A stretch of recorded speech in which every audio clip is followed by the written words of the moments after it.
Craig and Haley. We like are talking movies about saw. well, let's anyways, that record happens. the podcast. So, hi, I'm Haley. I'm Craig. This is MPGP, Murders Per Gallon of Popcorn, the podcast. Where we talk about horror movies. Dude, the biggest banter of all. We fucking saw a movie in theaters. We saw a movie. We saw Spyro, which was the first ever Saw movie franchise, first ever Saw franchise movie I've ever seen. The first installment in the Saw franchise that you've seen. Right? Correct. I've never seen any other Saw movies ever before. And I watched Spyro and I was like, holy fuck, we need to go home and I need to watch the first Saw ever. And it was so different than what I thought it would be, kind of. For some reason, I always was under the impression that Saw was just, super, torture porn, crazy. And I guess it kind of is, but it's more of, a psychological thriller than I initially thought it would be. Yeah, it's like The Wire, like a mystery detective show with murder traps and a slasher villain. Yeah. So that was interesting. But we can get more into Saw later, because if you haven't guessed, that's the movie we're talking about today. Let's talk about Spyro let's first talk without about Spyro. Giving any spoilers, since it is a new movie that most people haven't seen. Well, Spyro really went ahead and said ACAB. Well, actually, their message wasn't explicitly anti-cop, but it definitely was critical of bad cops. Yeah. I would say it's more reform than defund. Yeah, it designated certain cops as being good cops and other cops as being crooked cops. Yeah. Certain cops meaning Chris Rock. Legend. Although he did something that was kind of weird and fucked up, where he broke the leg of that guy and started torturing him, and then was like, I'm gonna post this on Instagram. And I was like, well, don't spoil it too much. I'm not spoiling it. I didn't say who it was or whatever, but I'm just saying that was a little bit sketch. For someone that's I turn in crooked cops. He was kind of taking a little too much joy. Okay, so let's explain Spyro a little bit. Before we get into all of that. Because Spiral, I had only seen the first Saw movie. That's it? I think so. We watched 2 and 3 so far. 1, 2, and 3 in Spiral. And I don't remember 2 or 3 really at all. I remember 1 though, all the way through. But I hadn't seen it in a long time. And I saw Spiral. We watched Saw again, or I watched it again after watching Spiral. So maybe I hadn't seen one in a long time. And I wasn't really I don't remember the first one leaving that much of an impression on me, because obviously they were coming out while I was in high school and I didn't go see them. I guess I wrote it off as being bad or something. Yeah. Because I thought it was torture porn or something. Well, I guess the later ones, I don't know, because we only watched up to 3. Well, I kind of fell asleep during 3, but it was kind of the first one was made in 2004. So we were too young to really have that on our radar until later. Besides I wasn't seeing horror movies. I was a child. but I feel like by the time like the other stuff came out, maybe they realized like we haven't seen these, so like I don't know, but like maybe they were like, dude, the reason why they're watching this is for the traps, so let's just like amp up the traps and die down the like storyline and plot twists basically. But I could be wrong. Though I'm curious, I think part of it is that the traps just get more frequent and also more ridiculous. Yeah. With the gore, like the gore that they show of the traps gets more prevalent in the series later on, but I feel like it still keeps a storyline throughout. I mean, so far, 1, 2, and 3, it's had a consistent storyline that it picks up where the last one is episodic. Yeah, yeah. So I'm assuming they continue that. I hope Even so. though with 3, it ends with Haley still hasn't finished 3. Yeah, I watched no spoilies. But it ends with a main character dying. Yeah. And I don't know what that means for Saw 4, but apparently Saw 4 is good. I think Hannah said that. Yeah, I'm excited to continue to watch them. I need to watch Saw 3 again because I fell asleep. Anyways, what I was trying to get to was I saw a Spiral from a place of, I know I had seen some Saw. I was familiar with it, but forgot all about it because it was my first Saw movie as like an adult 20-something. Yeah. So watching the movie, yeah, it was definitely like, to me, I just kept thinking how it didn't feel like what I thought a Saw movie was, because the color palette in Spiral is much more vibrant than Saw is so like blue, gritty, blue, like surgical lighting. I would say it's gritty too. Yeah. The like just the lighting is like stark and everything seems kind of grainy and dark and like the black point dirty, really like, goes through too. Yeah. Yeah.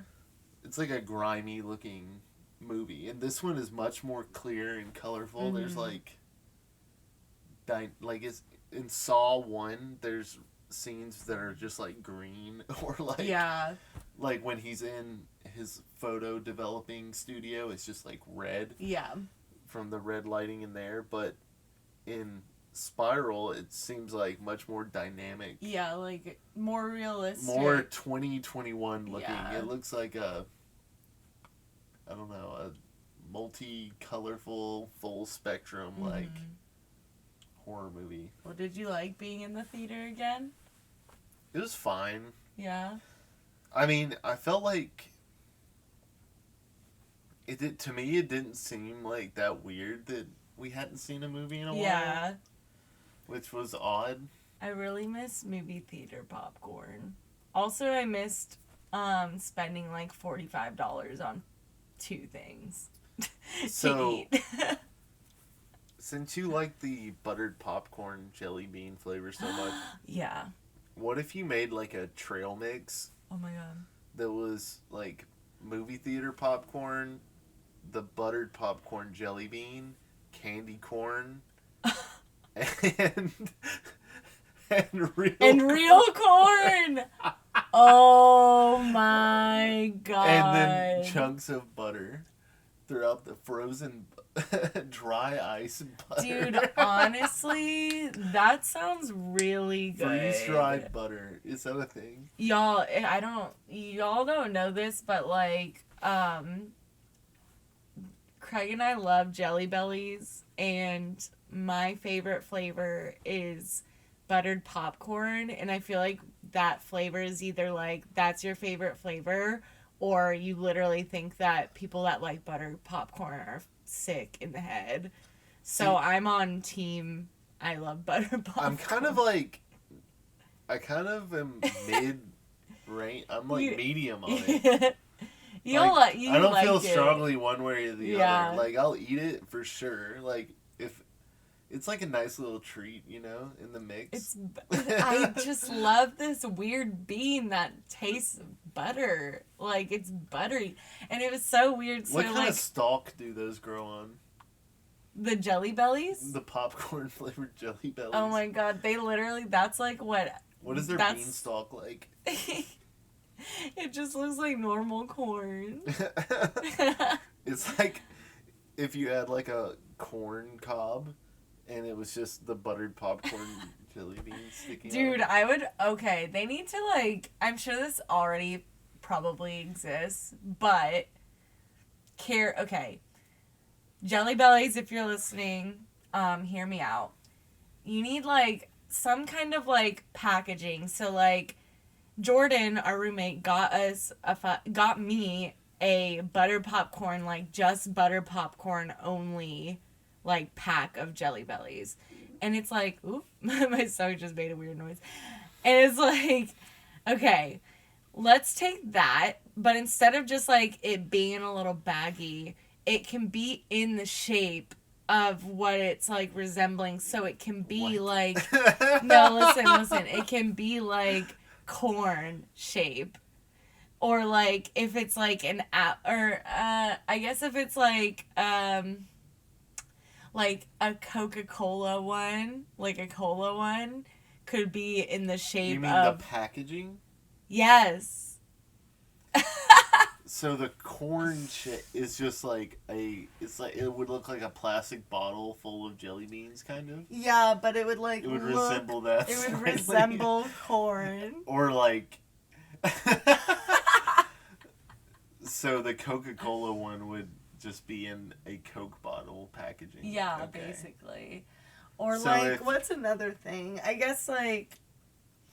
The like steak dinner one, what would that come in? That would come in... the steak dinner flavored jelly bean. Dude, okay, for real though, if they made like mashed potato flavored Jelly Bellies... You're a freak for that. That would be my favorite flavor. No, Gravy no belly. cap. Gravy belly. Oh my god. Get our Thanksgiving dinner Jelly Belly Bro, pack. that has to exist. That has to exist. I would fucking eat that shit. I think that's like some Willy Wonka shit where you eat an entire meal in like yeah. The it's not the everlasting gobstoppers, right? It's like something else. I remember he like... Who knows? I remember he gave That's the blueberry girl. Yeah. It like... She's the like, problem blueberry with it, pie! The problem is that by the time you get to dessert, you just like... Become a blueberry. Am I remembering this Yes, right? that's like exactly. She's like... Willy Wonka is kind of like Saw. It's kind of like Saw traps. Oh my god. That's a Saw trap. And...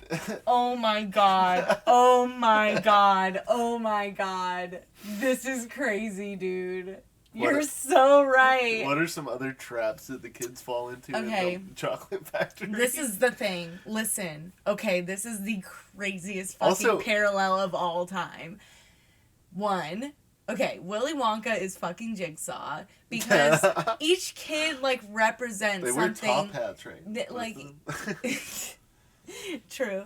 Each kid represents something that's like like bad. So it's like while Jigsaw like punishes like his victims for doing fucked up shit or what the fuck ever, like Willy Wonka punishes the kids like, so it's like for the like, fucking like greed. Yeah, like greed, being a brat, being like and the one who passes, being an asshole. And the one who passes is Charlie. Yeah. And even he almost failed too. But he passes the test. And just like in Saw, the Jigsaw killer is trying to find someone worthy to carry on his life's work after he dies of cancer. Eventually dies of cancer. He reveals that in part 3. He's like... He like says to this one character, he's like, I was hoping you would continue on my life's work or something like that. He's got a terminal illness. So... Just like in Willy Wonka and the Chocolate Factory, Willy Wonka is retiring from the chocolate factory, and he's looking for the perfect, young chocolate lover to Chocolatier, if you will. chocolatier to take over his Oompa Loompas. It's just Saw is a reboot of Willy Wonka. Dude, I honestly bet you that if we asked, like, the writer, director of this movie... James Wan. If we asked him Spiral is directed by the other guy. Yeah. But the original Saw is directed by James Wan. Yeah. Who also did Insidious. That fucking Dead Silent or whatever. Conjuring. The Conjuring. Dead Silence is the puppet movie. Yeah. Which he likes puppets. Yeah, I feel like that was Annabelle. Yeah. From the Conjuring franchise, and then there's Dead Silence, and then there's the Saw puppet. Which is an interesting theme throughout his movies. Because when you look at Saw and you look at Conjuring and Insidious are kind of similar in that they're like haunted house exorcism type movies, but Saw is like a torture like film. I would say it's like the torture subgenre of horror or something that was popular in the early 2000s with like Hostel and shit. Yeah. So it's like a torture film, but through the like slasher lens, in that it's episodic and revolves around like one killer's killings. Mm-hmm. So there's like instead of it just being like, well, I can't speak to Hostel, but anyways, where was I going with this? Anyways, James Wan's movies are kind of like all over the place, but they all have puppets in them. And there's the thread. But I would say the puppet is a pretty big part of, it's a pretty iconic, at least, part of the Saw franchise, and that's where like the Jigsaw character originates, is the puppet. Yeah, when I was like little, I remember thinking that Saw was literally like about the puppet. Like I remember being a lot of people did. I remember just literally being like, I'm scared of the Saw puppet coming to kill me, because I didn't know that. I thought that was like the monster, you know? Yeah. Because I feel like I remember seeing like trailers and shit about Saw. Well, you always used to see the Jigsaw character riding the tricycle. Mm-hmm. It's like a puppet video, though. Yeah. But they just like use that footage to make it look like that was a character that moves around and kills people, like Chucky style. That's literally what I thought. And I remember in Scary Movie, the one where they make fun of War of the Worlds too. I think it was the one right after the Ring one. So I'm like, I feel like it's Scary Movie like 4 or some shit. We need to do the Scary Movie franchise. We really do. But I remember like seeing that, and like the first scene is about Saw, and it's literally with Shaquille O'Neal and Dr. Phil, and I always fucking like think about, sometimes I'll like reference this moment and I feel like no one knows what I'm talking about, but at the beginning, like they're trying to like make their way out of the trap, and I guess Dr. Phil fails, and he goes, "I failed you, Shaq. I failed you." And I always fucking think of that. What is your favorite Saw trap in the Willy Wonka and the Chocolate Factory? Is it the blueberry? That's probably the most iconic. That's a very exploding as a blueberry. That's a very iconic scene, but honestly, okay. There's a few things about the Willy Wonka movie. Also, Willy Wonka could be interpreted under a contemporary lens of escape rooms as well. Whereas Saw, we watched it and we were like, this is basically like the horror movie version of an escape room. Yeah, it is. And Charlie and the Chocolate Factory is also escape rooms. Yeah, I would go to either themed escape rooms. Also, but before I keep messing this up, so let me get this right. There's a book called Charlie and the Chocolate Factory. Yeah. And then there's the movie Willy Wonka and the Chocolate Factory, and then Tim Burton made the remake Charlie and the Chocolate Factory. I honestly don't know. Because I keep accidentally saying Charlie and the Chocolate Factory. I know it's like the name of the book. But Y'all the first all movie know. is Willy Wonka, right? They all know what we're talking about. But to answer your original question, what's my favorite saw trap in Willy Wonka?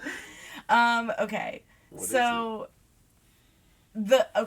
Well, I'm gonna start by not answering your question and saying the scariest part of the Willy Wonka movie was when they're in the fucking boat and suddenly they're going really fast and he's like saying this really weird monologue, like Gene Wilder's just like fucking on one saying this weird shit, and then you see footage of a chicken getting its head chopped off. I do not remember that. Oh my god, dude. We need to rewatch that movie because that scene is why I know a lot of people that do not fuck with that movie, and that scene is why. Is that the saw trap? No, that's just a scary scene. But my favorite saw trap, honestly, is when the fucking, I think his name's like Augustus Floop or whatever. He's like the German, like, fat kid. He, like, lands in the chocolate thing because he's, like, overeating, like, all of the chocolate shit. And he gets sucked up in the hose. And then I feel like he gets sucked up and, they're like, where is he gonna go? And then, like, fucking Gene Wilder's like, I don't know, the incinerator or whatever. Oh my god. Basically, his answer for, like, every single kid is like, yeah, they're gonna just, like, die, I guess. And I'm like, because it's a saw trap, and he doesn't want them to be scared because he needs them to go into the next trap. Yeah. What's your favorite saw trap of the Willy Wonka I can't series? remember. So there's Blueberry There's Girl. So you're talking about when all the kids first enter the chocolate factory, and the one kid falls into, like, the chocolate river? Yeah. Yeah. He falls in the chocolate river, gets sucked up by a, like, tube thing. And that's when the Oompa Loompas are introduced. Oompa Loompa Doopa Dee Doo. And then there's Blueberry Girl because she eats the thing when she's not supposed to. And I know that the rich girl in the movie... The golden egg or whatever? Yeah, that's there's something to do right? with... It's like... The Tim Burton one, all these squirrels, like, drag her into, like, a thing that's, like, a bad nut. But I think in the original one, it's, like, a golden egg thing. And I think she just falls in there. But I don't remember, really. But I liked that. I also... Oh, and then there's a TV kid, too. Oh, yeah. What happens with him? He shrinks! Oh, my God. That movie's good. Let's watch it. These are saw traps. There's also, like, Charlie almost eats the, like, bubble gum that makes him float or whatever. Well, they take just enough, but then, then, like, Willy Wonka's like, Charlie, I need you to be the guy. You can't be doing this type of shit. Like, he's like, I need you to take over my chocolate factory, Charlie. And Charlie's like, sorry. And Charlie's like, sorry. He, like, yells at him. I wanted bubba gum. And the grandpa's like, fuck you! The grandpa who seemingly, like, couldn't walk before. Oh my god, and they're all four in the same fucking bed. Oh my god, imagine, like, my parents and your parents, like, when they're old, and, like, we just, like, have one. We all live in this apartment. All the walls are torn down, but our parents are all in one bed together. They looked like fucking peasants or something. I'm like, yeah, they were damn, poor. Y'all are really fucking hamming this up, like... They were poor AF. He barely had money to spend on one chalky bar, and then he got the golden ticket. I got the golden ticket. Anyways, saw Charlie and the Chocolate Factory crossover mashup. So I actually want to talk about Spyro a little more before we get into Saw. Let's do it. We got plenty of time. Yeah. So, Spiral. Let me just say, I've been back and forth on this since we watched it. I like it. I personally like it. Is it good? I don't know. Like, sometimes I feel like the acting is just a little bit awkward. Maybe it's the timing. Maybe it's just the writing. But,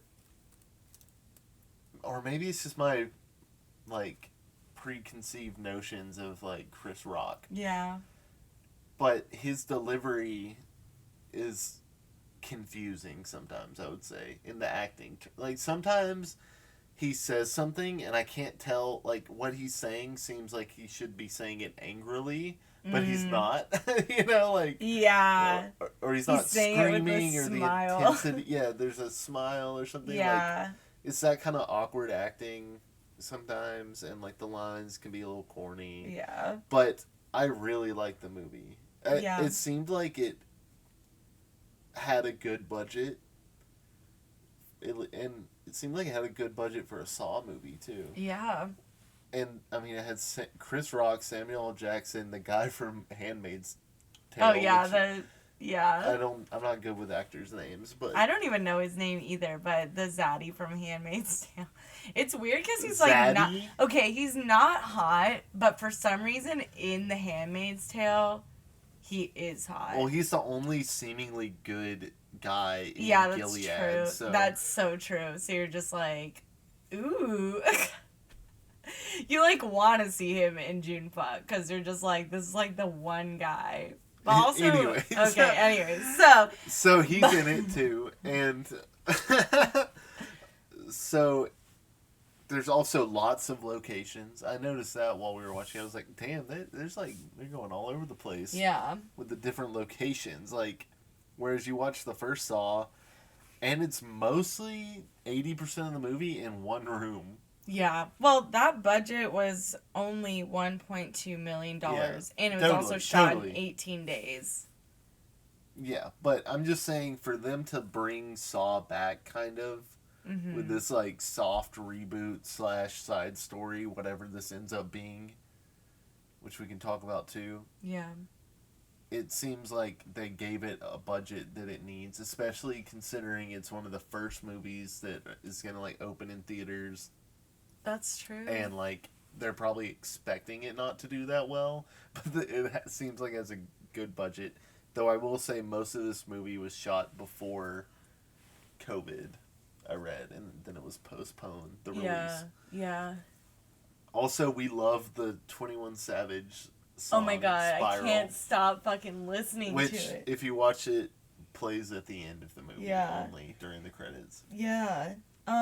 What I liked about Spyro was, like, well, the cinematography was cool. Yes. I mean, the story was cool. I feel like it was, like, obviously it's, like, super relevant. But I think I liked how it was, like, kind of funny. And I'm sure if I saw previous Saw movies, I could see how much of, like, I feel like there was a little bit of, like, self-referencing moments in Spiral, but I honestly don't remember them because, again, I watched it with, like, zero context from any other Saw movies. But something, like, I really liked the editing in it. Like, in all of the Saw movies, there's these moments with the trap reveals where they just do crazy camera movements and super interesting editing and camera techniques combined. And also, in the earlier Saw movies, and I think in Spiral too, when there's big plot reveals, twists revealed, they, like, cut through, like, the way they show you everything connecting all at once. They, like, in your head, you hear there's a reveal, and you know there's, like, some weight to it and it's familiar to you, but what really drives it home is that they flash back to all these scenes rapidly. Yeah. They rapidly flash back to make it all, like, rush into your memory. Yeah, it's and you're cool. like, fuck. You're like, oh yeah, all of this matters because of all of these little tiny things that are said. Yeah, dude. I feel like, honestly, that's why I'm like, damn, it's sad that I thought for so long that Saw was just, like, torture porn without knowing anything, because the filmmaking techniques of this movie, like, no fucking cap, like, are honestly really clever and cool. Like, I feel like I'm a huge Saw stan right now. Yeah. um I hope so. Haley and I talked about this when we left the movie. Like, do you think this movie there could be a Spiral 2? yeah. So, and it's bad of us to even speculate on this because if we had just seen all of the Saw movies, I'm sure this would be clear to us. But I'm assuming the Saw Jigsaw killer is dead. Mm-hmm. I mean, based on 3, I'm assuming the Jigsaw killer is dead, but there's still 4, 5, 6. I think it goes up to 8, and I then think there's Jigsaw. 6 and then 7. I think there's 7. Or no, there's 6, and then there's 3D, Saw 3D, and then there's Jigsaw, and then there's Spiral. Mm. Jigsaw came out in 2017. I think that's right. But so there are movies in the like mainline Saw franchise, not like Saw 3D or Jigsaw. The killer from the original Saw movies is presumed dead by us, the viewer of Spiral. And they're trying to figure out what is it? This person is obviously influenced by the Jigsaw killer. Is it a copycat killer? Whatever, like there's lineage there, and he's using the same aesthetics as the Jigsaw killer. Mm-hmm. So, to me, that leads me to believe, and the ending of this Spiral movie is ambiguous as to What's gonna could happen. Yeah. So this could just be a one-off, or maybe we could have a Spiral 2 that just continues the story in a like direct way, like Saw 2 and Saw 3 did. So what do you think about that? Yeah, I mean, like, obviously, we talked about this. I was in the camp that this was a one-off, and I personally think that this would be more... I personally think it should stay a one-off. But... Also, I would say that seeing the rest of the Saw franchise kind of changed my mind about... I was like, there's no way they're going to make this like, the new Saw or whatever. But, like, when I saw the original, like, the first 3 Saws, I'm like, what? And also just, like, we literally review horror movie franchises. Like... It's very possible that they could just have Spiral 2, but I don't know if it's gonna be as good, but... Well, here's what leads me to hesitant to believe that they are going to make a Spiral 2. I think they could. I think they left it open because they know that if the movie does really well, and if there's a good script and there's interest from the actors, like, they could easily do a Spiral 2. But I'm hesitant to believe that there will be a Spiral 2. Yeah. Because Chris Rock is involved. Like, I feel like the odds of him, like, now being a main part of the Spiral franchise, like, seem slim to me. Yeah, I agree with that. Like, he just seems like too big of a name to just, like, be doing Spiral every year. Mm-hmm. You know what I mean? So, that makes me kind of feel like it could be a one-off. But they could always explain away Chris Rock's character and do a new story. Yeah, I would with the say same lineage as Spiral. Yeah, I would definitely say if there's a second, like, if there's a new Saw movie coming out, like, soon, I would say Chris Rock has nothing to do with it, and I honestly would say that Handmaid's Tale guy has nothing to do with it either. It might just be a totally different thing. I don't know. I could I feel like Handmaid's Tale likely, guy has to be in it. I feel like they're more likely to literally somehow do, like... retcon it and just do it. Maybe. Like, this episode is about Saw. The franchise in general, I guess, but... but with a primary focus on Saw 1. And also heavy introduction about Spyro, which we just saw. And a little bit about Willy Wonka. Yeah, well, Willy Wonka is firmly in the Saw franchise. It's a prequel. Like, it's like that is the DNA of the Saw franchise. Yes. Like, ask James Wan. Ask Absolutely correct. This is fucking true, dude. I swear to God. Wait a second. If you slow down that song, is it the Saw theme? Do-do-do. Do-do-do. Do-do-do. Oompa loom. Oompa loop. Oompa doop. Dude, you know the cover has to be like fucking Jigsaw in Willy Wonka's outfit. Any last comments on Spiral? What did you think about the gore?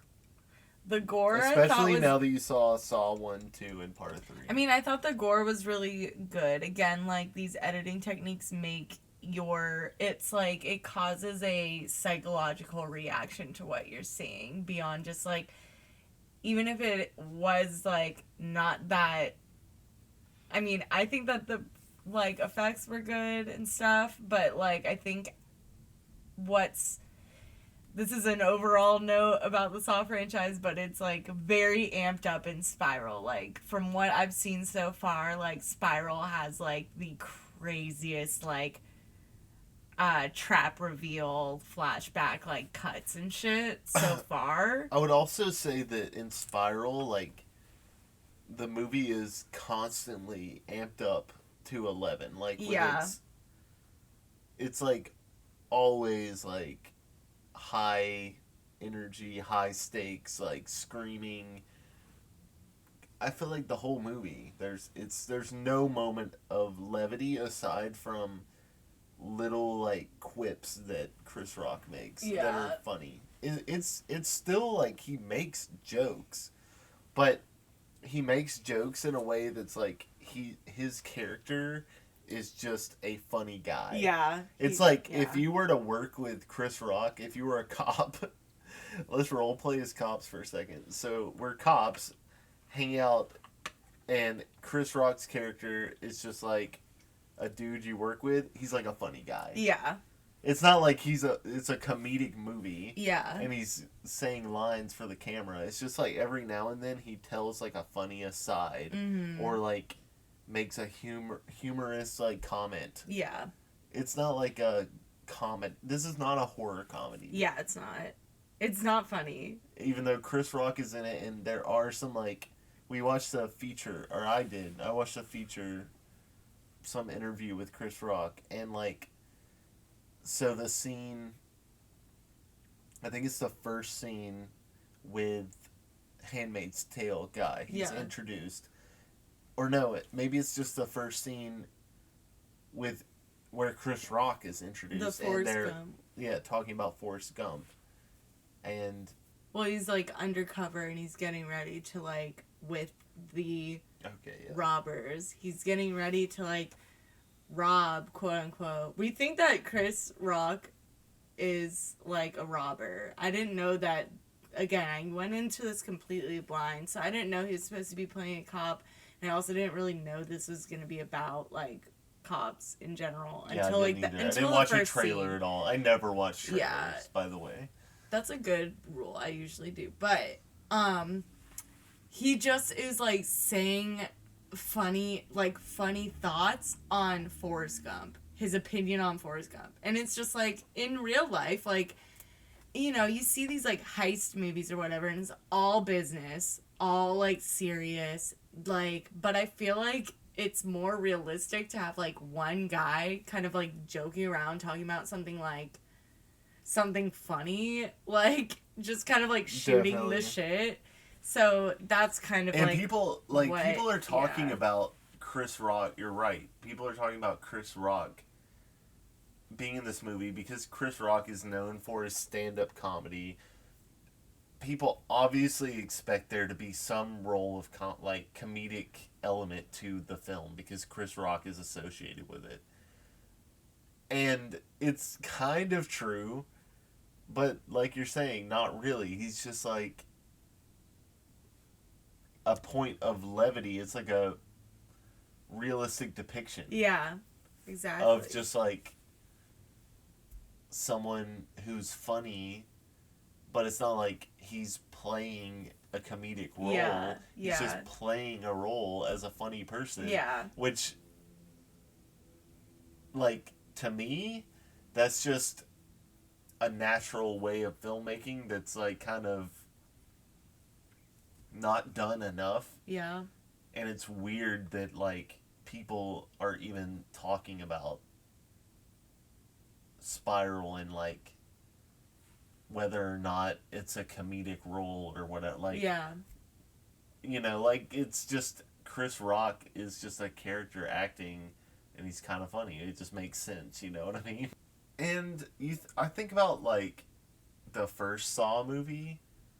Now that we watched it, there's, like, even moments there where a character says a comment that's, like, kind of ironically funny. Yeah. Or something. Like, the younger character, what is his name? Adam. He's, like, constantly kind of heckling. Yeah. And, like, saying funny... He's, like... His first line is, like, I fell asleep in my shithole apartment and I woke up in this shithole. Yeah, this like... literal shithole or something like that. Yeah. Like, he calls his apartment a shithole. Like, that's just kind of funny. Yeah, and then he's in a bathroom where there's literally, like, shit in the toilet. And, like, he's, like, a lighthearted... He seems like a... He says the funny fuck lines. Up. He fuck says up. the funny lines. Yeah. In the movie. He seems like a fuck up, like, young character. Yeah. Type. Not serious. Yeah, I like Spyro a lot. That's my final thoughts. I like Spyro too. I thought Chris Rock was great in it. Yeah, definitely recommend it. We are fans. Good traps. Good first movie back. I'll remember it forever. Great theme song. Great theme song. The music video is really cool for it too. We're kicking off a good... I think we're starting 2021's, like, horror movies that are going to come out pretty good. Yeah. Yeah. There's a lot of ones I want to see. Before this Spiral movie, we saw the Candyman trailer, and it looked fucking really good. Yeah, it looks really good. It looks better than the original Candyman. Saw, 2004, directed by James Wan, who we mentioned. In his first feature. In his first ever feature. Also written by Lee Winnelli.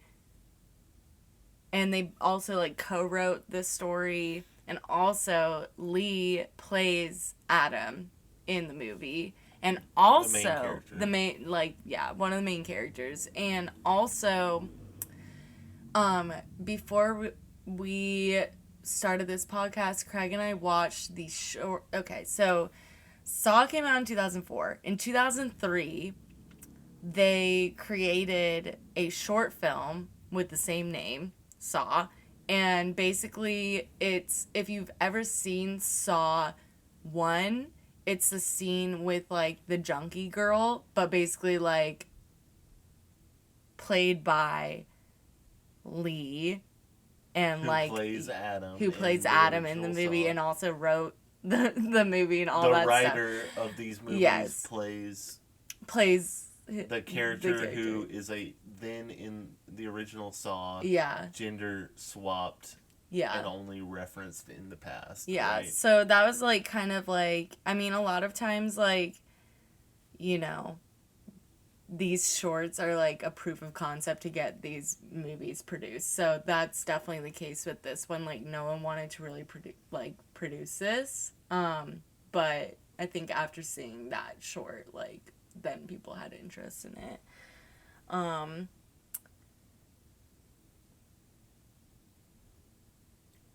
Yeah, it seems like watching this short, it really made me realize, like, the point of these movies is the traps, undeniably. Like you said, before seeing Saw, you had this preconceived notion that it was super heavy on, like, the torture, gore, trap element. And you're right, there's a lot more to this series than that, especially the first movie is, like, very heavy, like, cerebral plot Yeah. twists and turns. It's very plot heavy. Yeah, with there's like you need to pay tracks. attention to the twists and turns for Yeah. it to be as effective. Yeah, exactly. It's more of a thriller. It's more of a thriller. Yeah. But when you watch the original short, the short is basically just like they made this cool prop, which was the mask. Mm-hmm. And it's like all about the trap and what this mask is going to do to someone, a Yeah. victim. And it's about that, and they introduce the element of he has a choice. And it's like a psychological, moral dilemma. Yeah. So, like, from the first movie, it's basically just a trap scene. The first short film is a 11-minute, 12-minute trap scene where you're just, like, dropped in to that, right? Well, he's talking about it after he's the being fact. interrogated, yeah. And explaining what happened to him, and then it's just a flashback. So, it's the trap scene, and you see the video, the tape recording of the jigsaw puppet explaining the trap and the moral dilemma, and then it's just how he gets out of the trap. And that's Saw. Like, that short film is called Saw. That's, like, the start of Saw, I would say. Initial concept. Yeah. All this other shit just came along. Like, they were like, all right, let's make a movie about traps and moral dilemmas. So I would say that is the overarching, like, Saw thing. Yeah. Like, cool traps, and inventive moral dilemmas. And it's just like, you can infinitely repeat those, basically. And the rest of the plot, it's like a garnish. Yeah, I mean, like, so basically with this, I'm gonna try to, like, simplify the story of Saw with you, where it's literally it's sort of like the end has like about 58 twists and turns, so it's like a lot. But basically, you start the movie and you're with Adam, who is like this young guy, and this Dr. Lawrence are both chained in a bathroom. They wake up chained in a bathroom. There's a hacks. They both have a hacksaw. They're trying to figure out, basically, like, eventually it becomes revealed that Dr. Lawrence needs to kill Adam or his family is going to die. And they don't really understand what that means. Like, they're not really sure. They don't know each other. They don't know how they're related whatsoever. Then we kind of, like, get into, like... There's lots of reveals. Yeah. The first reveal is that Dr. Lawrence is a suspect in these jigsaw killings. Yes, exactly. Thank you. So. There's so much. The doctor... So when does he have that realization? Is it upon hearing the tape? Yes. And then he has the realization. So yeah. And then there's a whole flashback. You're introduced to this older cop character who has been obsessed with the jigsaw killer ever since this one interaction where his partner died at the hands of the jigsaw killer, and he almost caught him, but he got away. Yep. And it left the doctor... crippled? What was wrong with him? No, the cop got his throat slit, but then, like, he didn't die from that. But basically, before, like, that interaction, the cop was, like, interrogating the doctor. Basically, like, there was some sort of, like, fucking tie-in. The pin. So, Zep is a student of Lawrence. Yes. A medical student. Yes. Training to be a doctor or a surgeon or whatever. And they all work at this hospital together. Yeah. And Zep, this character, ends up having this pin. Mm-hmm. And that leads you to believe that Zepp is the Jigsaw killer, Yeah. and that's the red herring of, let's say, the first half of the movie. Later on, after a bunch of crazy shit has happened, you realize Zepp isn't the killer, and he is also a participant, a player in this game. Yeah. That's also the Jigsaw killer's tagline is, I want to play a game. Mm-hmm. That's what he says. This is all a game, and you're like playing it. You're the victim. So Zepp is also a player in this game who is being puppeteered to enforce a game with Lawrence and Adam. Yes. So, also noted that... so it's Lawrence, Adam, they wake up, and in the middle, there's a dead body with blood pulled out of the dead body. And a gun. So they're like, it's just like this whole fucking thing of like, is Dr. Lawrence gonna fucking shoot Adam and save his family? It is revealed that Zepp is holding Dr. Lawrence's family hostage.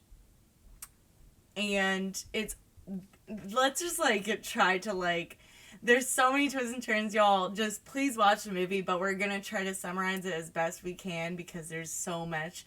But basically, it's revealed that Adam was hired as a PI to stalk Dr. Lawrence, who is also having an affair with a fucking like intern or whatever.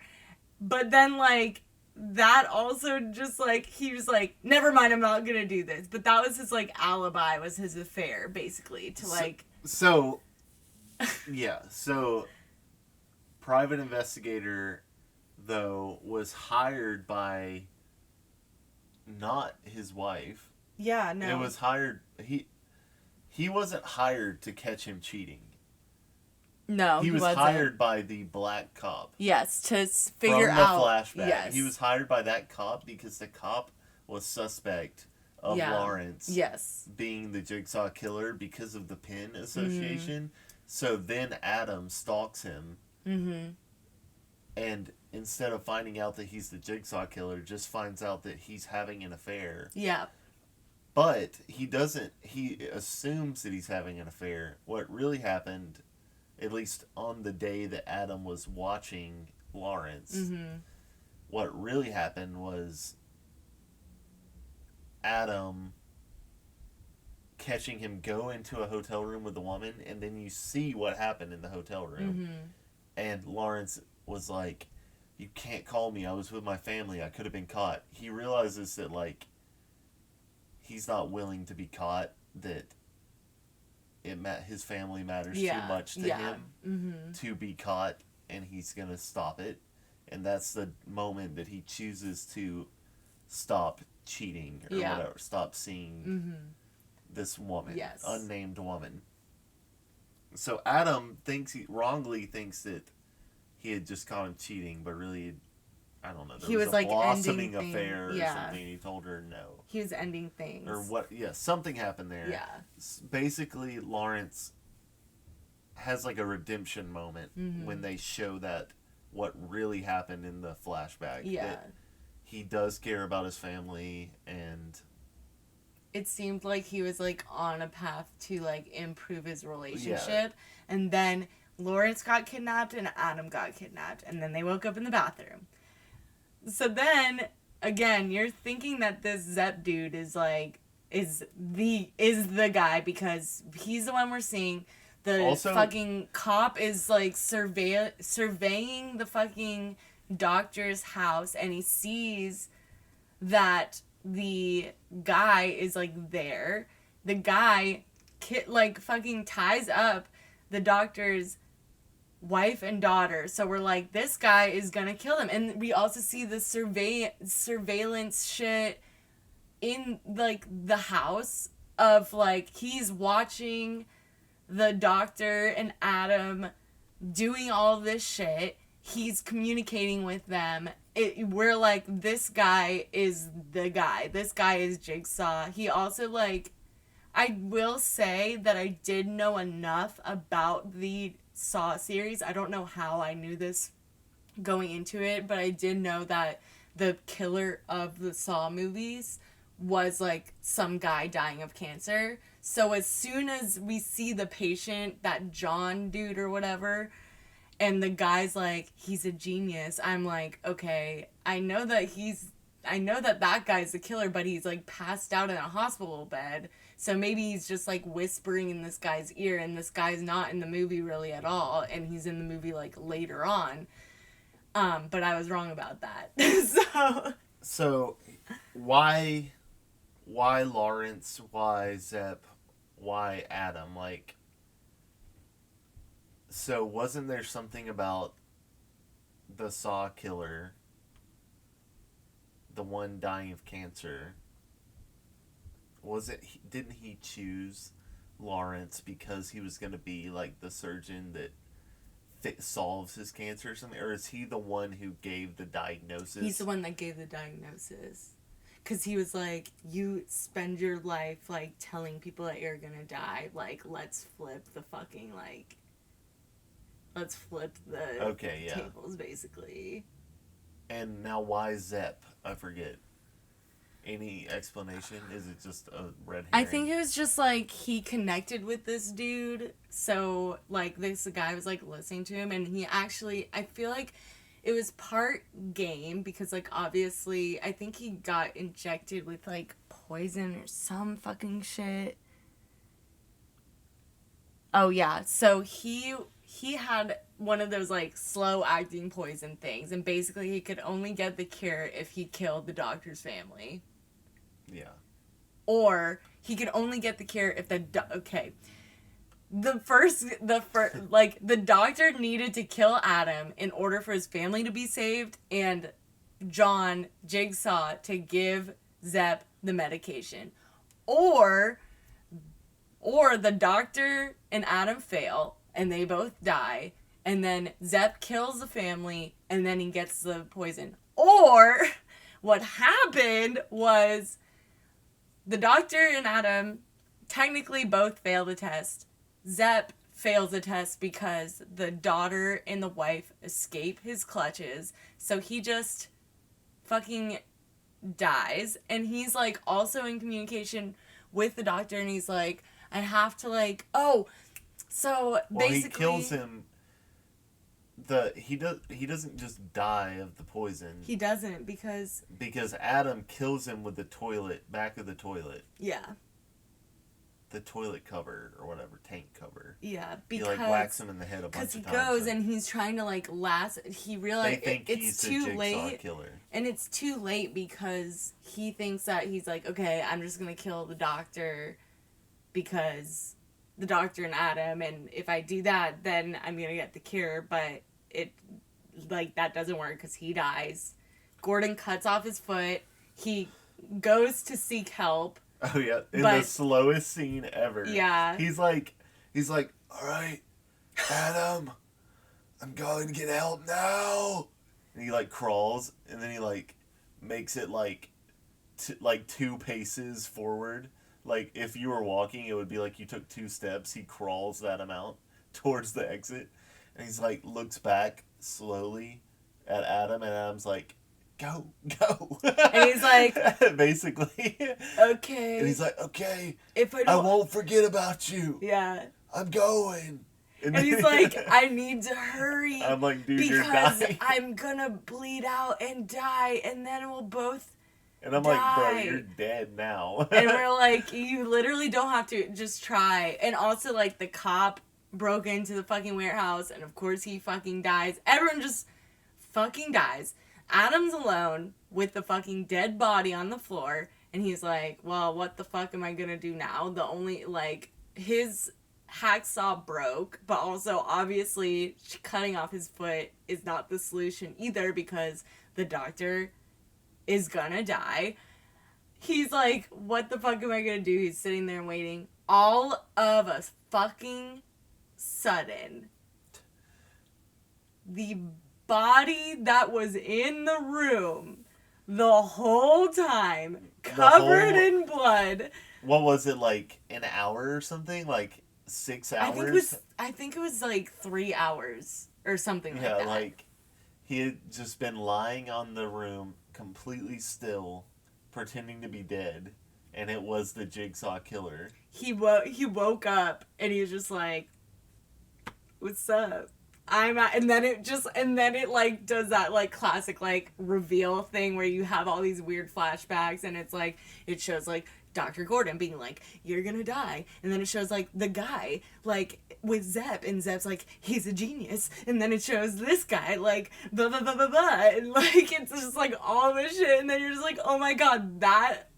I was like, my mouth was agape. I was so shocked. And then he just is like, bye, and locked Adam in the room. And we find out in the following film that Adam obviously fucking died because he was just trapped in the fucking bathroom and starved to death and died. But then, no, he didn't starve to death.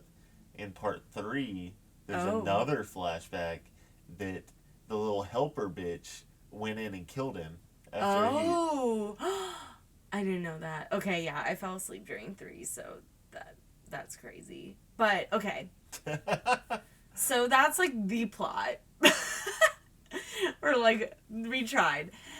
But let's talk about the traps, because there's obviously, like, more than just what we told you. They had like some flashback traps and different victims, and then obviously the short film Saw was repeated in the feature film Saw via like a scene with a different character.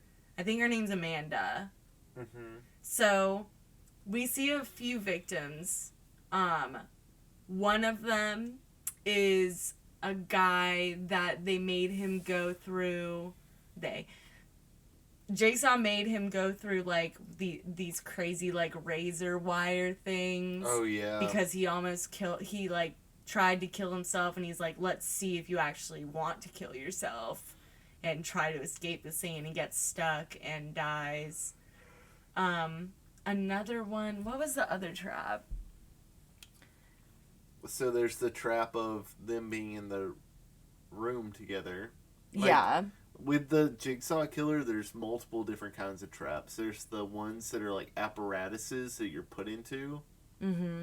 And then there's ones that are like scenarios that you have to escape from. But you're not like being bound by any large piece of equipment or anything like that. Like, typically there will be traps that are like you're basically crucified, or there's some apparatus over your head. But then there's also like this trap of 2 people stuck in a room figure out how to get out of the room. And it's not necessarily like a bomb is going to go off or anything. It's like you guys talk to each other and try to figure out how to escape. You know. Mm-hmm. Okay. Yeah. So the first trap is the bathroom trap, which we just basically described to you all in detail. Which is the main trap of the movie. That's the main trap. It's like, that's the plot of the movie, is what happens in the bathroom. The second trap we see is the razor wire maze, which I just said. Which is referenced as something that happened in the past. The third, these are flashbacks. So the third trap is flammable jelly, and it's basically the one where he has like I love the fucking puppet just like, there's slow acting poison coursing through your veins right now, and it's always and basically he has like flammable shit all over his body, and he has to like he's looking for a combination to a lock with only a candle. Yeah, he has a candle. He has to scan the walls of the room, which are covered in numbers, and look for the combination that will unlock a lock that is keeping him from what? It's the lock for the cure. Okay, the lock that has the antidote to the slow-acting poison. Yeah. Also, he's covered in... So he has only a candle to look at the combination. And as the candle burns down, eventually it's gonna like burn catch all him the on way fire. and catch him on fire. And that's bad enough. The whole floor is covered with glass. So it's basically like some of these traps is just like, you're gonna die. Yeah. Then the fourth trap is the reverse bear trap, which again is what was in the first Saw film, the first Saw short film.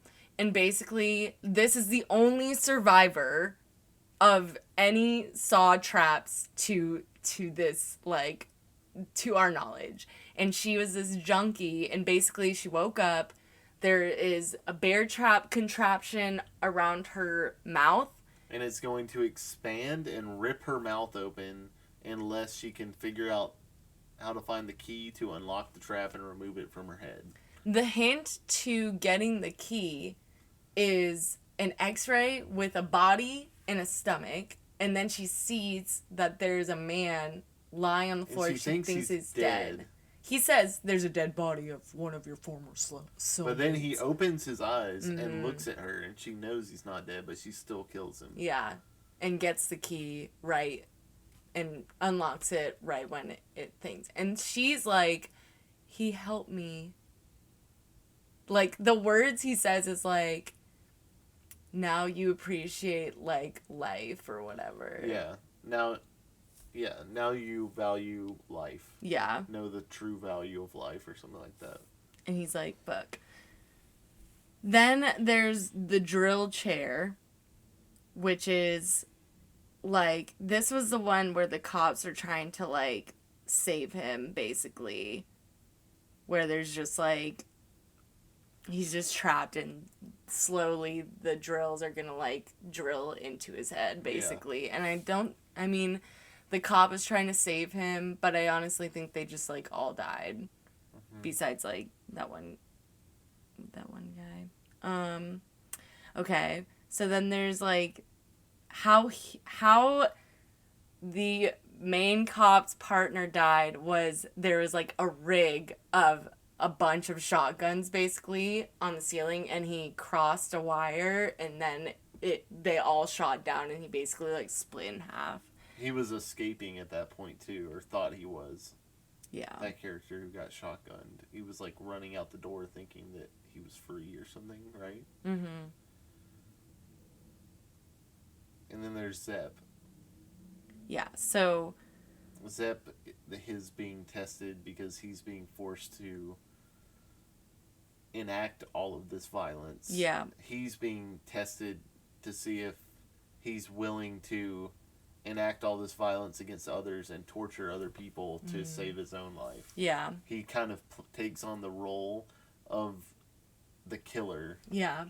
Because, like, I mean, at the first part of the movie, you think maybe 50% through the movie, halfway through the movie, you think that Zep is the killer, and then it's not revealed until the very end that it's someone else puppeteering him as well. Someone that's been on the floor of the bathroom so still.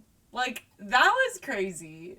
Even though I knew that it was the guy that was dying from cancer, I did not know that was how they were gonna show us.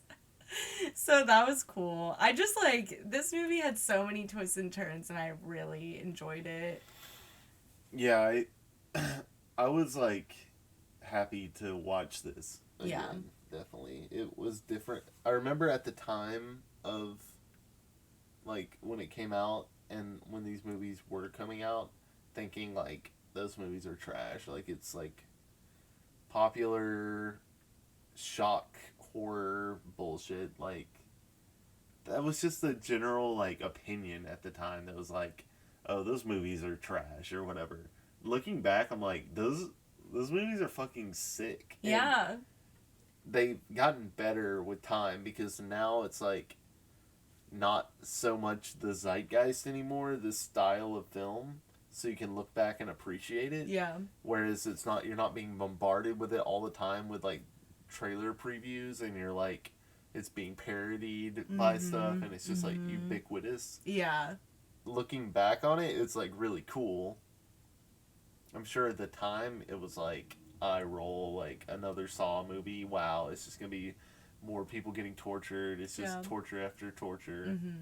But I will say, like, I mean, from what I've seen, again, I've seen the second one, and maybe like 25% of the third one, because again, I did fall asleep, but that was not a testament to it being boring. That was just, I can't watch movies past 10 p.m. because I'm a baby. So, I will say that they each were, like, really good. I feel like it's, like, again... Yeah, I like them all so they're far. Just, it's, like, a psychological thriller, and it also puts you in the place of, like... Obviously, yes, it's gross. There's, like, really gross, nasty scenes. But... I think these movies are harder to watch than most horror movies. Yeah. Because, like, what I think Haley's about to say is... You imagine yourself in the trap, going through the moral dilemma yourself. It's almost like a would you rather scenario. Would you rather this happen to you or this? Yeah. And it's funny because there's like a Saw ripoff movie called Would You Rather. Yeah. Basically. And there's another Saw ripoff movie called Vile. There's a lot of Saw ripoff movies where it's basically the same shit. Yeah. Moral dilemma horror. If you were in a Saw... Okay. So if you were in any of the Saw traps... Which one do I think I would survive? Yeah. Out of all of these? Yeah, out of all of these ones. It feels bad to say, but honestly, I think Amanda had the easiest one. Yeah. I think I would be most likely to survive Amanda's bear trap one because... I mean, she was just like...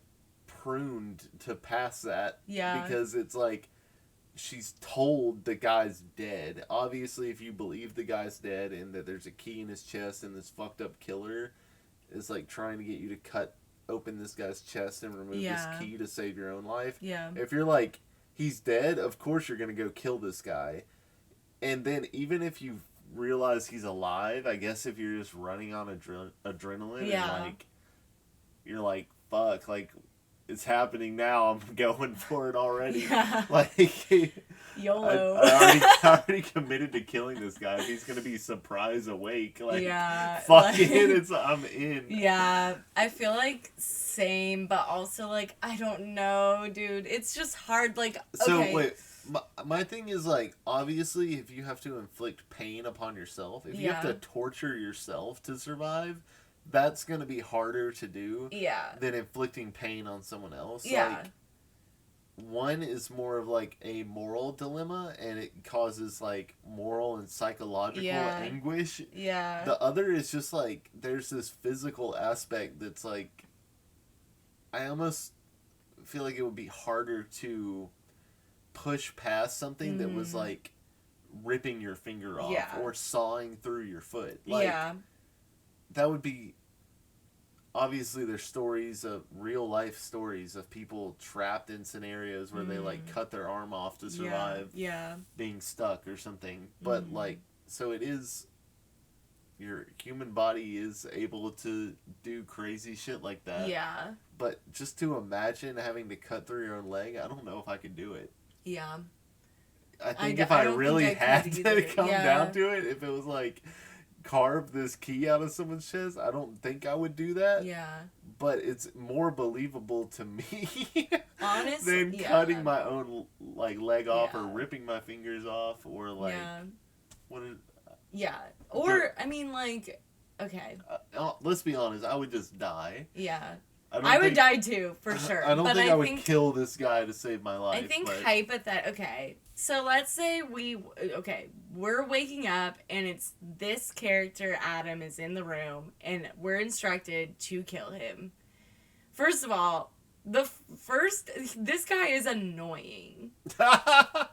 So it's like, I'm like, I honestly, if the first thing I was like, what's your name?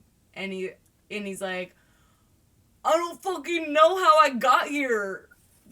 What's yours or whatever. I'd be like, as soon as I heard like, you have to kill Adam or your whole family's gonna fucking die. Oh yeah. Also, if it's your family, like, I'd be like, yeah. Honestly, if they were like, I bet. kill this random emo teen and save your like wife and two children, I'd probably be like, all right, sorry, buddy. We're going to jail for this. Dude, okay, so what about, I feel like, honestly, the spiral traps. Let's talk about those. This next section is going to be spoilers for Spyro. Oh, yeah. If you don't want to know, like, details about what, like, if you don't want to know any details about the traps in Spyro, because I know a lot of people watch Saw for the traps, I guess it's a big part of the movie. If you don't want that spoiled for you and you want to see the movie Spyro first, then don't listen to the next 10-15 minutes or so of the podcast. Yeah. Because we're going to be talking about the spiral traps. Yes. There's only a few of them. Yeah. So, we have... Thank you for saying that. So, we have... This guy is attached by the tongue in like, he's standing on, like, a stool thing, and he's in the subway tunnel, and basically, because he lied on the stand a bunch of times and jailed innocent people...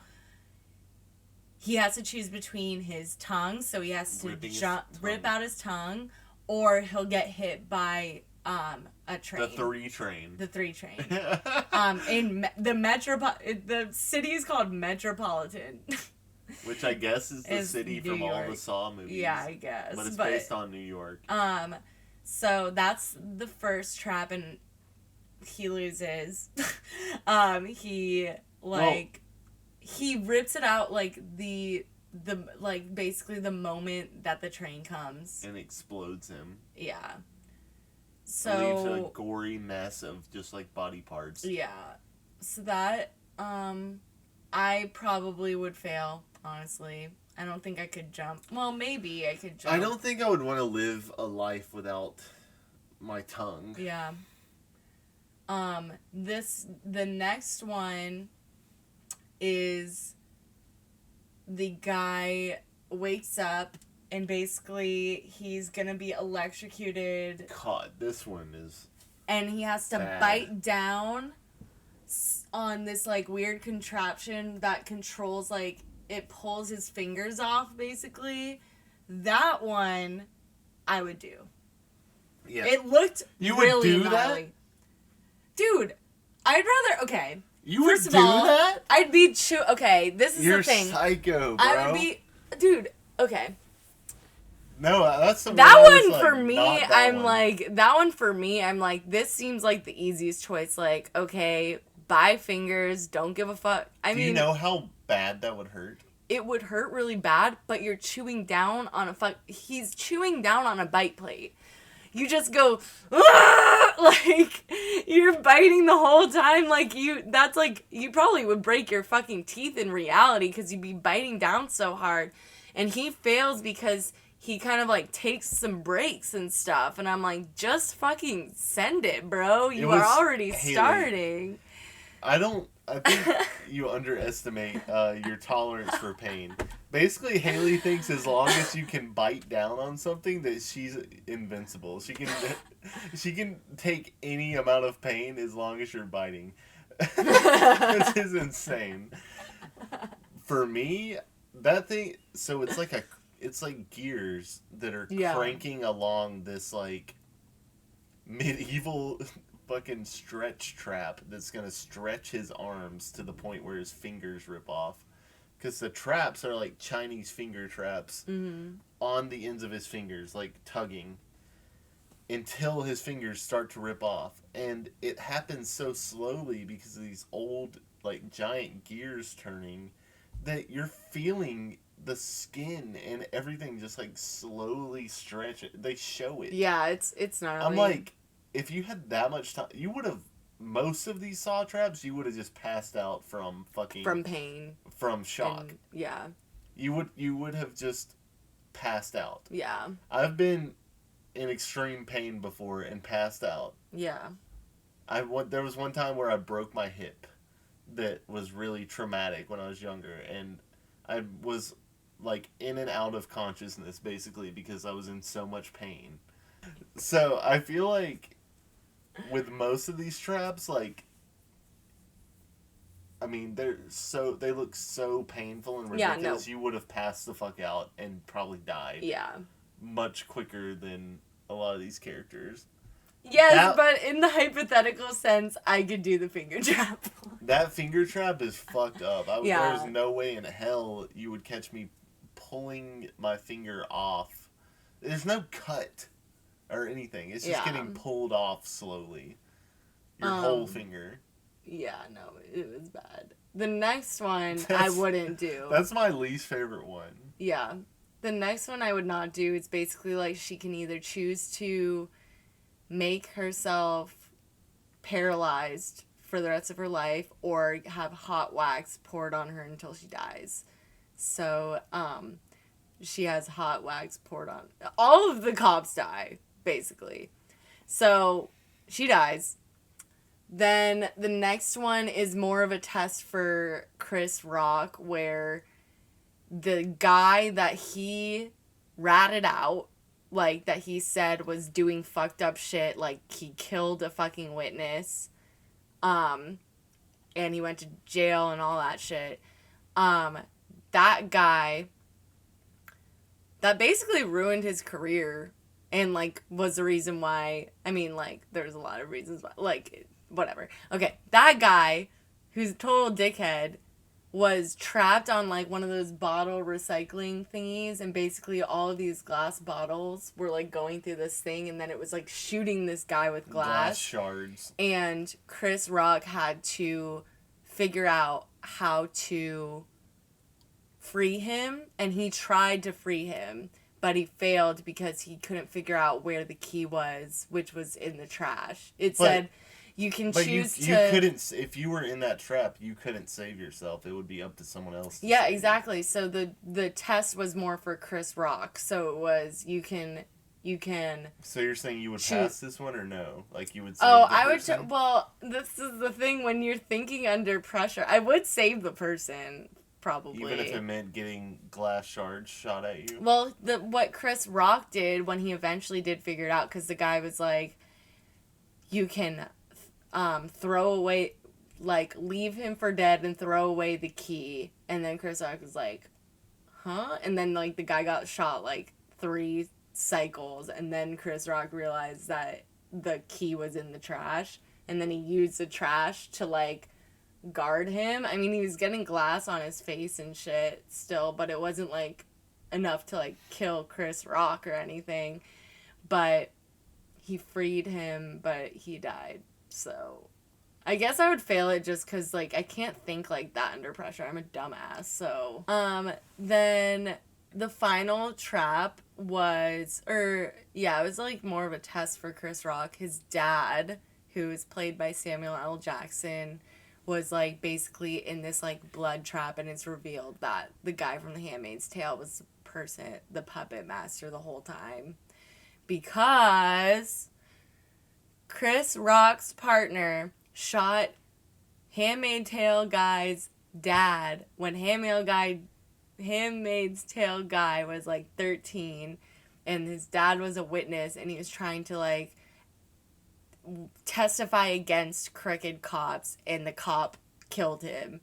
And Chris Rock saw that the kid was there and basically was like, shh, like, don't make a sound, because obviously if the cop knew that this kid saw this whole exchange, the cop, like, that kid would die, basically. So Chris, like, saved this kid, and he's like, I knew you were, like, a good cop, and then basically explained that, like, every single fucking person, including Chris Rock's own father, is corrupt and fucked up, and, like, they need to team up and shit. And what happened was, like, basically, like, Chris Rock had to shoot a target so that his dad could stop. He was like all attached to like these like things that were draining all of his blood. So Chris Rock had to shoot a target to free his dad.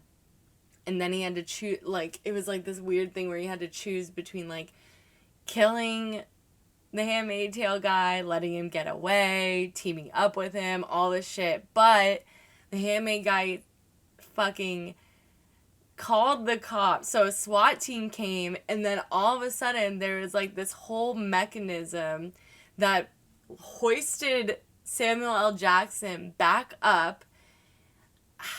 It was like a puppet. Like, he was literally a human puppet holding a gun, and the police like shot him up, and Chris Rock was like screaming, and then the guy fucking was escaping, and he looks at Chris Rock and he just gives him like the shush, and then it's the end, and then it's the 21 Savage song Spiral, and then you're like, That's hey. what made me think that there would be a sequel, is that he gets away. Yeah.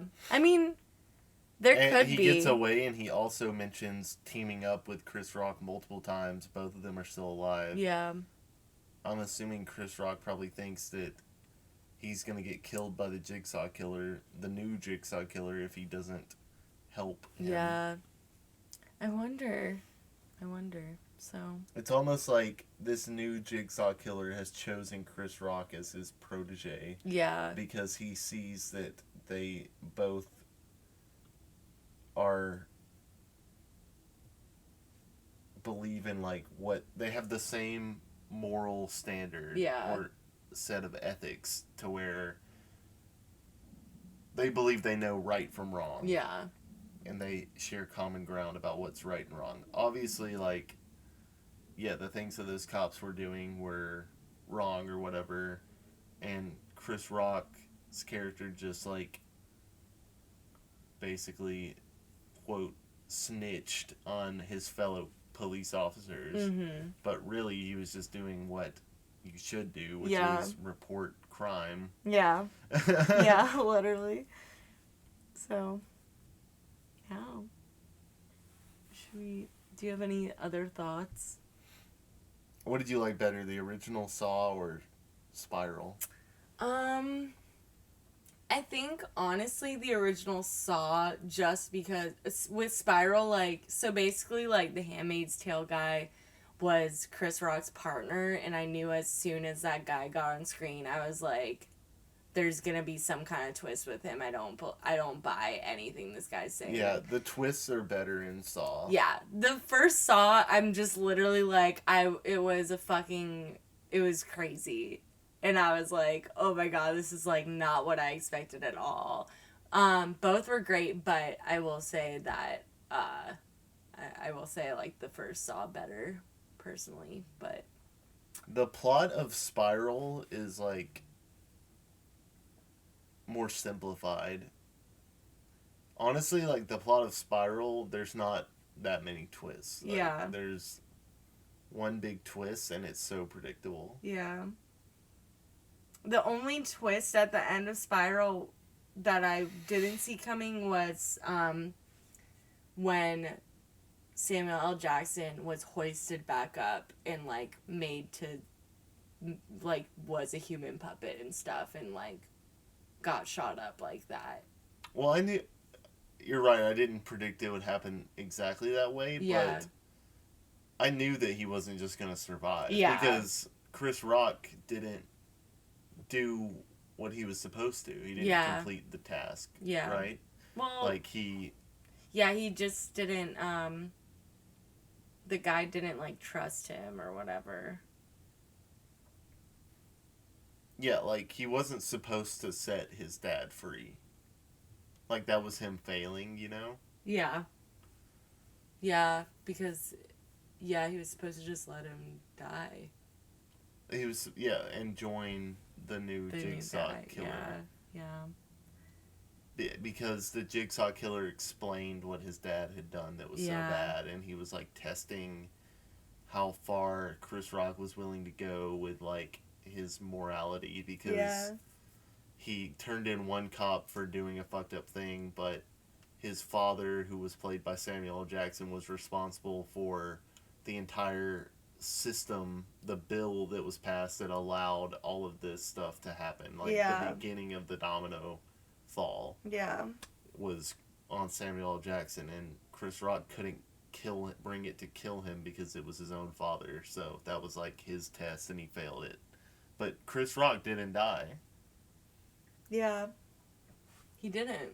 He was like, kind of like, it seemed like he was like arrested, but anyways. Do you think that Spyro felt like a Saw movie? I would say yeah. Now that you've seen a couple Saw movies and you saw Spyro, I would say yeah. do you think it fits in with the franchise? Yeah, I would say so. I mean, it's like, I mean, obviously there's like differences, major differences, but like they both got puppets, they both have pigs' heads. Yeah, I was about to say, it seems to me like kind of a soft reboot. Yeah. Because I mean, he's doing all of the Saw killer things, and yeah, it's explained away as being a copycat killer, which it is, but that's just a convenient plot device to remake the series, but also have it tie in. Mm-hmm. Like a copycat killer plot device is just a way of, I mean, it's the same thing. It's just a different person. Yeah. But doing the exact same thing. So, yeah, it's kind of just a reboot, right? Yeah, Would you yeah. agree with that? And they update the Jigsaw puppet, and this time it's a pig puppet. Yeah. It's a cop pig puppet, which ties in with the Samuel L. Jackson character being puppeteered, because you keep seeing this, you see the strings in this puppet, and it's a cop, and he like, there's this one shot where the puppet points a gun at the camera, and when Samuel L. Jackson's character is strung up like a puppet and raises his arm with like a fucking bazooka attached to it, then they like quick cut to the scene of the puppet puppet raising its. I don't think the puppet's design is as cool as the original Jigsaw puppet. That original Jigsaw puppet is iconic and weird and different than anything else I've seen. A pig cop, it's a little bit more generic. Yeah. I get what they're doing. And the pig has a place in the franchise just through the use of the pig's head in the previous films, but I don't know, it's kind of like not as cool. Yeah. True. Why don't we rate Saw out of 2 hacksaws in the toilet? Okay. Out of 2 hacksaws in the toilet. How many hacksaws? I would give this 1 hacksaw plus only a 50%? A fist in the shit part of the bowl by accident when he thought that was what he was supposed to be reaching in, but he was actually supposed to be reaching in the top toilet hole. So I would say that's like 80%. Because lots of twists and turns, loved that, great gore, very interesting psychological dilemma. Like I said, loved the editing and filmmaking techniques, and just like honestly just was pleasantly surprised by Saw. I liked it a lot. I'm just gonna say fuck it and give it 2 hacksaws in the toilet out of 2. Or let's say 1 perfectly in working order hacksaw and 1 hacksaw that works for maybe like 20 strokes and then breaks. Yep.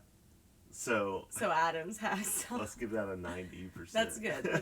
That's a good thing. That's a 90% of 2 hacksaws. So 1 and a broken one that works to begin with. I like that. I feel feel like I've said a lot Yeah, about Saw. we love Saw. All right, let's wrap this shit up. So, y'all know where to fucking find us, okay? We got Spotify, Apple Podcasts, Google Podcasts, YouTube, if you will. We also are on Instagram. Please follow us, MPGP_podcast. Share with all of your friends. Get all of your friends to follow us. Let's get us to like fucking 20,000 followers or some shit like that. Come on, y'all. Like, let's do this. Come on. And yeah, that's it. That's Saw and Spiral and Willy Wonka and the Chocolate Factory. Thank you so much for listening. We love you. Bye. Bye.